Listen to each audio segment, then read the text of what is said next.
Ma'am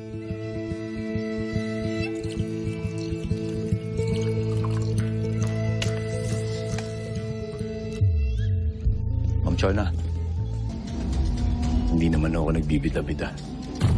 Kung sa akin lang, doon ako lulugar sa kung saan po ang tama at makatarungan. Ah, kahit dito, palasagot ka pa rin, ha?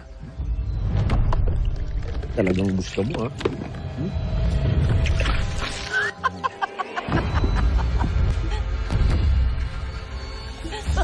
Deserve mo yan. Hoy, kayo lahat. Sasabihin ko sa inyo kung kailan kayo pwedeng sumagot. Naiintindihan niyo yun?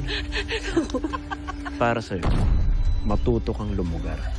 Tandaan mo, utusan at palamunin ka lang dito. Tindihan mo, ha?